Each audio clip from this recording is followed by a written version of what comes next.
¿Qué secreto te llevarás a la tumba? Esto podría terminar siendo bastante largo. Cuando tenía 18 años, comencé a salir con una chica, a quien llamaremos Jessica, a la que había querido invitar a salir durante años.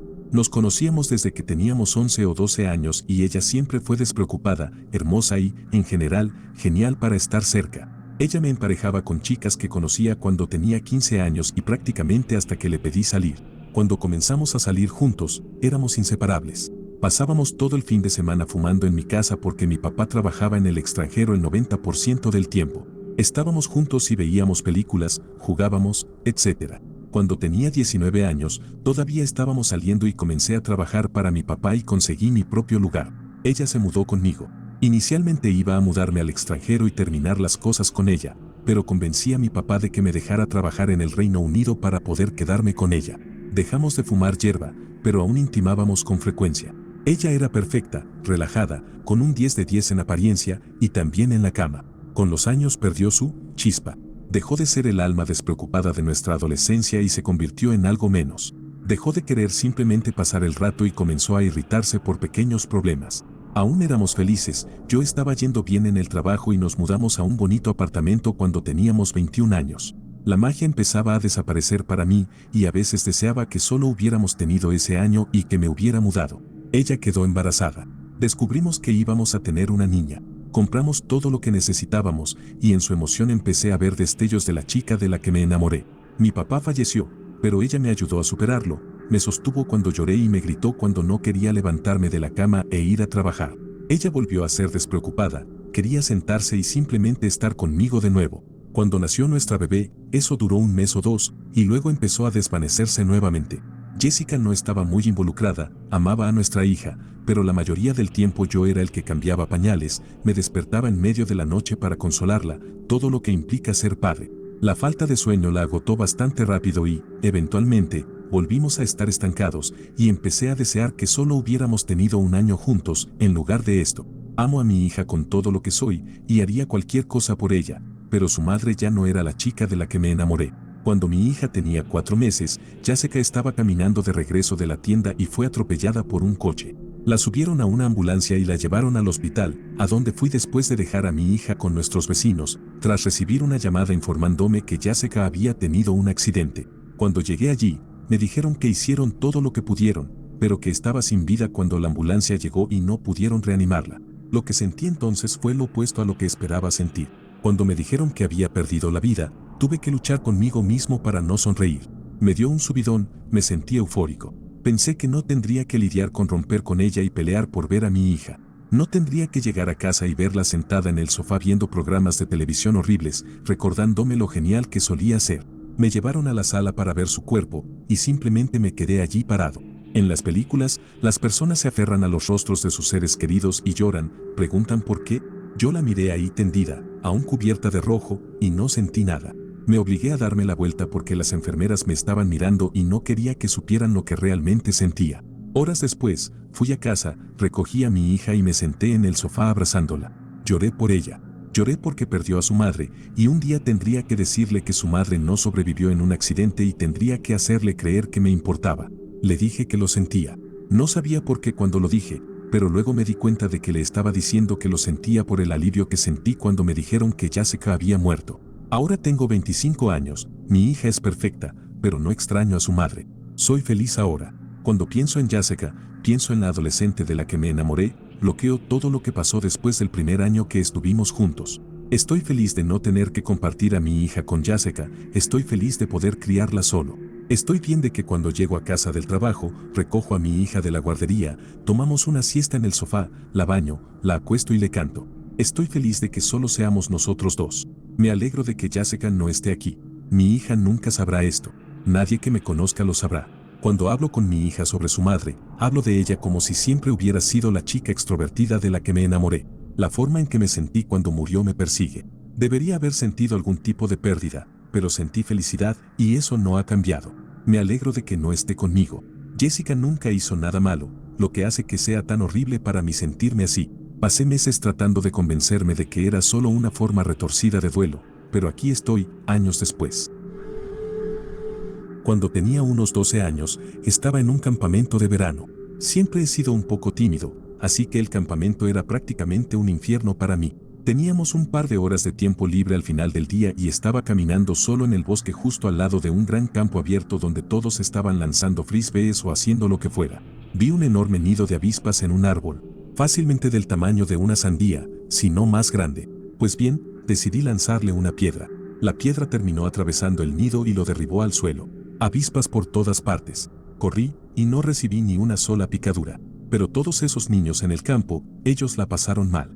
2 de ellos tuvieron que ir al hospital para ser revisados. Me sentí tan horrible, lloré hasta quedarme dormido esa noche. Nadie nunca supo lo que pasó, ni que yo tenía algo que ver con ello.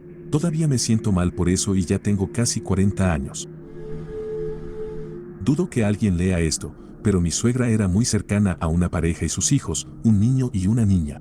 Eran como amigos de la familia desde hace mucho tiempo. Eran una pareja abierta extraña que tenían novios y novias mientras estaban casados.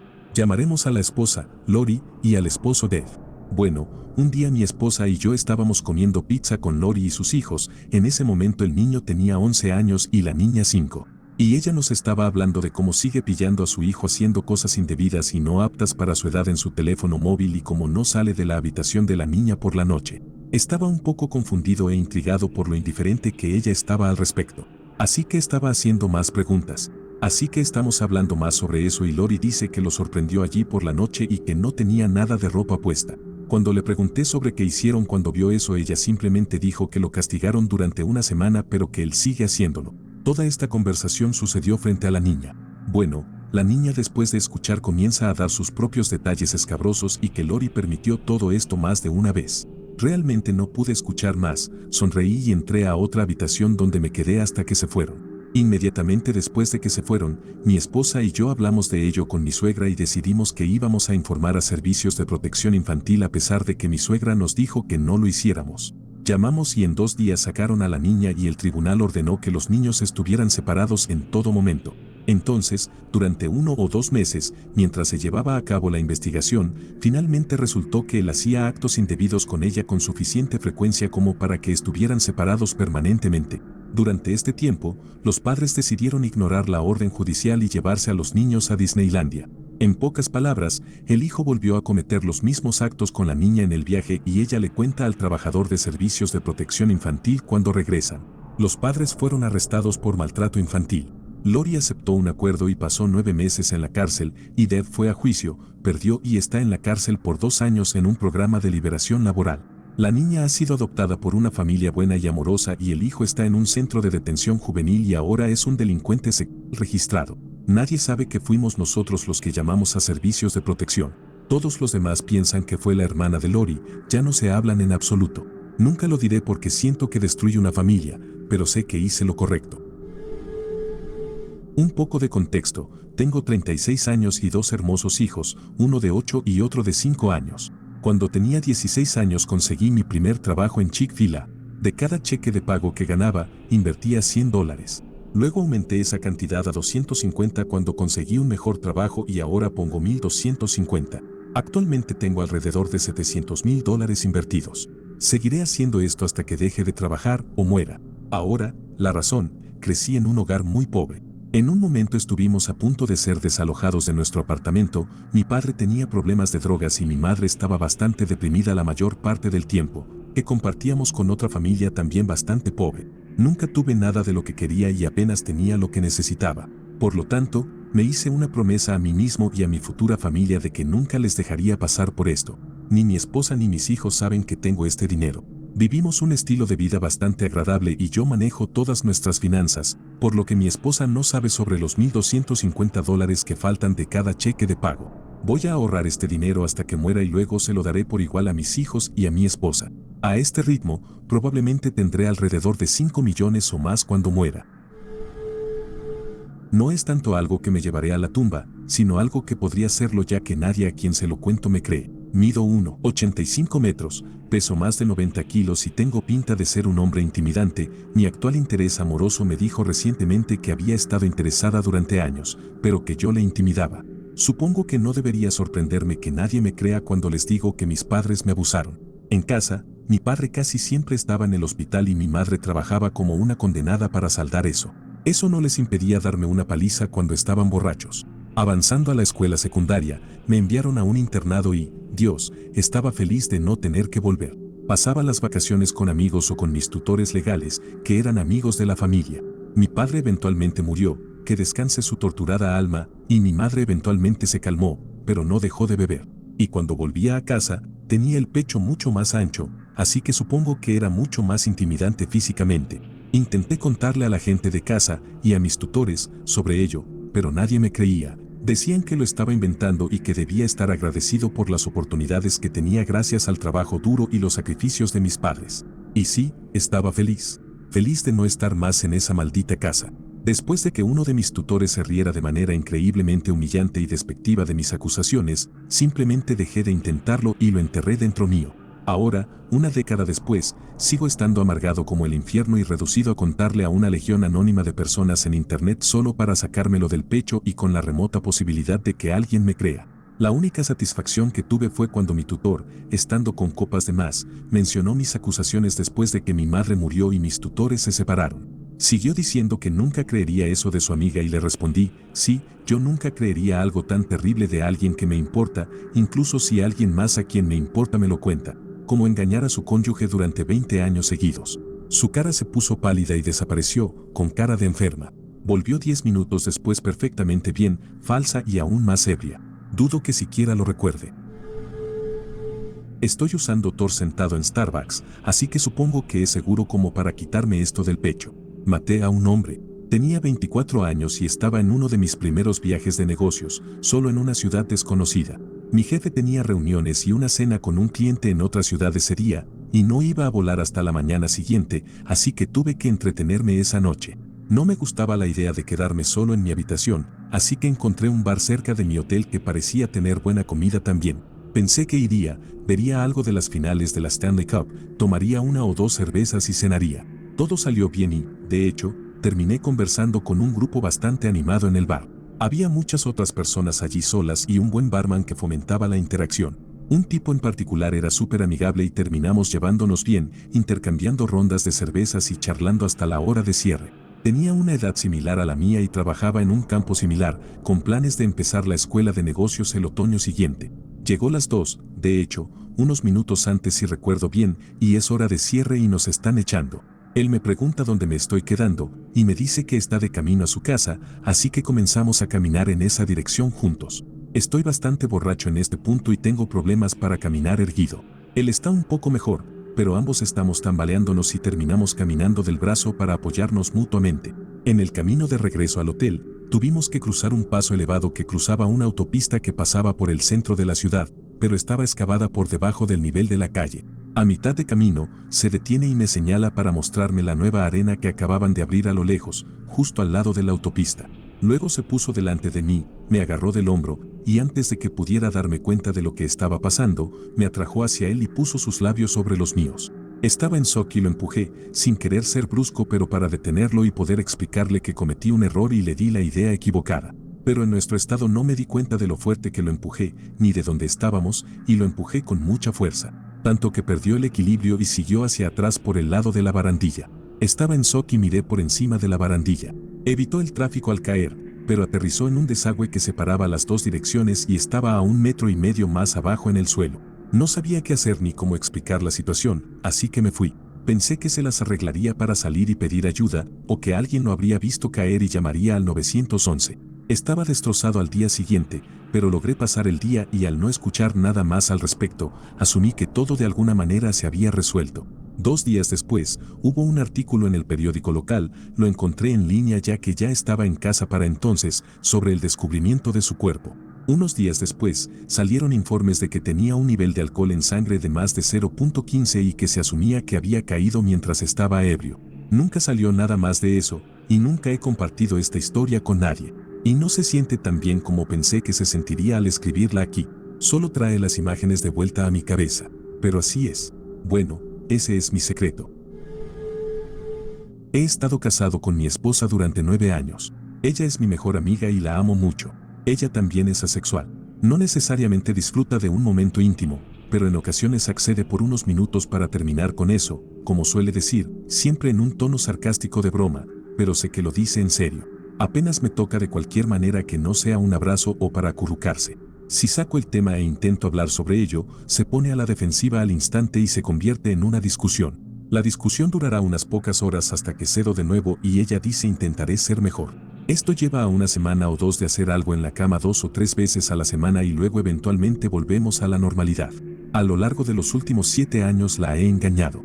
Es difícil encontrar mujeres que estén dispuestas a acostarse con un hombre casado en secreto, pero algo hay. Soy atractivo, pero bastante tímido y definitivamente no el más carismático de los hombres. Así que recurro a Craigslist. Cuando se vuelve demasiado, cuando pasan meses y no he tenido un encuentro íntimo que no implique prácticamente rogar por un minuto de contacto físico, recurro a chicas para que hagan el trabajo. Me siento asqueado después, pero durante esos encuentros de 10 a 15 minutos, alguien presta atención a mis necesidades y me satisface. Realmente solo quiero que alguien me muestre algo de atención, ya que eso falta gravemente en mi vida. Conocí a un chico en la universidad que rápidamente se convirtió en mi mejor amigo. Vivimos juntos durante 3 años mientras terminábamos la licenciatura y llegué a conocerlo muy bien. Era un tipo muy inteligente, pero a veces dejaba que las mujeres se aprovecharan de él. Por ejemplo, estaba comprometido con una novia que lo había engañado cuando tenía 20 años, y una vez que se separaron, rápidamente comenzó a salir con otras a las que estaba preparando para casarse. Tenía una idea muy romantizada de sus padres, que, odio decirlo, eran algo perdedores, porque se casaron jóvenes y él quería ser como ellos. Durante su tiempo en la universidad, también nos hicimos amigos de un nuevo profesor joven que acababa de empezar a trabajar en la universidad. Este tipo le gustaba tanto a mi compañero de cuarto que lo ayudó a entrar a una universidad a la que el profesor había asistido.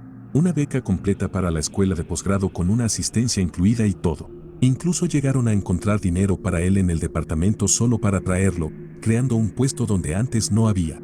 Y luego un día me dice que no va a ir, que simplemente le va a pedir a su nueva novia de 19 años que se case con él y que va a trabajar en algún lugar y empezar una familia. Su plan era rechazar la oferta y luego, una vez que fuera definitivo, contárselo al profesor que lo había ayudado tanto. Pues, dije que no a eso. Yo estaba luchando por entrar en un programa propio y estaba siendo rechazado por todos lados. Ambos veníamos de entornos muy pobres y tendríamos dificultades para ir a cualquier lugar sin ofertas como esa. Sin mencionar que si él rechazaba una oferta así, nuestro amigo profesor nunca podría defender a alguien más. Así que fui a este profesor a sus espaldas, le conté su plan de abandonar la escuela de posgrado y le rogué que hablara con él, pero, por supuesto, que no le dijera sobre mi implicación. El tipo quedó atónito y se ofreció a enderezarlo. Llegué a casa de clase al día siguiente y me contó una larga historia sobre cómo habló con nuestro amigo profesor y cómo realmente había decidido ir. Terminó yendo y siendo realmente exitoso. Yo terminé yendo a casa y viviendo con mi madre por un año, sin embargo, ahora estoy en un gran programa propio. Entonces, supongo que el punto aquí es que no quería verlo desperdiciar una oportunidad tan maravillosa con una novia adolescente. Terminó proponiéndole matrimonio, y se separaron unos 6 meses después, sin sorpresa. Siento que si alguna vez se lo dijera, devaluaría sus logros, y así que simplemente sonrío cada vez que lo veo haciéndolo bien. Tenía alrededor de 7 años, estaba en cuarto o quinto grado, y después de la escuela caminaba a casa desde la escuela con un par de amigos, pero ellos siempre tenían que caminar en dirección opuesta una vez que llegábamos a la calle principal. Siguiendo esta calle hacia mi casa, estaba muy expuesto, lo cual era como mi madre quería que fuera, para mi propia protección, y tenía que caminar unos 20 minutos por esta carretera hasta llegar a la escuela secundaria intermedia, porque mi barrio tenía ambas en el mismo edificio, como si fuera una buena idea o algo así. Mi familia vivía en una calle lateral ubicada detrás de la escuela y la mejor manera de llegar desde la carretera principal era caminar por el estacionamiento de la escuela secundaria hasta quedar detrás de ella, seguir los caminos hasta el campo de fútbol y luego tomar un conjunto de escaleras hasta esa carretera. Cuando era más joven, mi abuelo solía llevarme hasta donde trabajaba mi madre desde otra escuela primaria que estaba en el lado opuesto del edificio de la secundaria y más abajo de esta carretera principal. Así que mi barrio tenía 2 primarias y ocasionalmente mudaban a los estudiantes entre ellas cada año.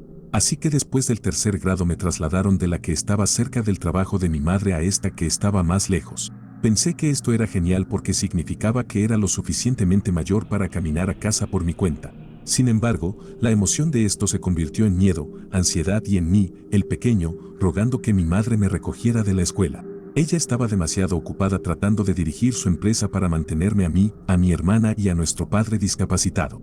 Había estudiantes de secundaria que literalmente se escondían a lo largo de esta carretera en diferentes lugares y me esperaban. Se acercaban por detrás, me levantaban por la mochila y me tiraban.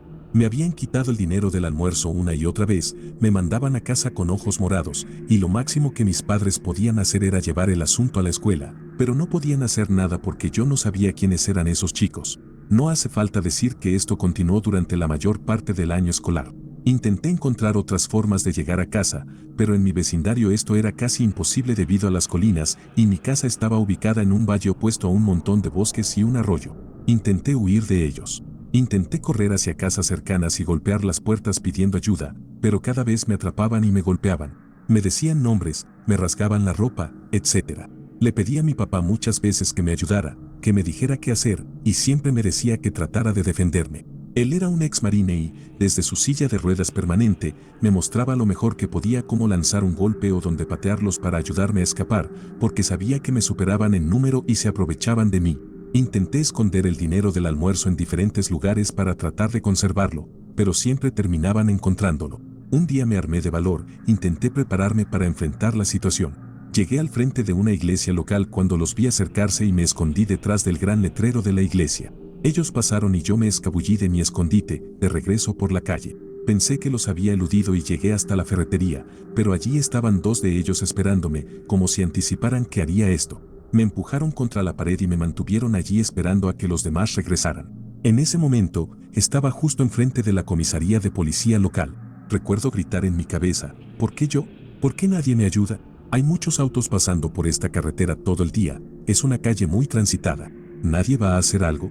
Uno de los chicos comenzó a golpearme, dándome puñetazos tan fuertes en el estómago que me quedé sin aire. Sus amigos se reían de mí, alentándolo a hacer más. Ese fue el momento en que dejé que mi miedo se convirtiera en adrenalina y me levanté, empujando al chico con todas mis fuerzas. El chico salió volando hacia la calle justo cuando un autobús de transporte público pasaba por allí y no pudo detenerse a tiempo. Vi cómo el chico fue lanzado varios metros por la colisión. Todos los supuestos amigos de ese chico ni siquiera corrieron a ayudarlo. Todos huyeron. Vi al conductor del autobús y a algunas personas cercanas correr para ayudar a este chico. Nadie me notó en absoluto, así que me escabullí y luego corrí a casa.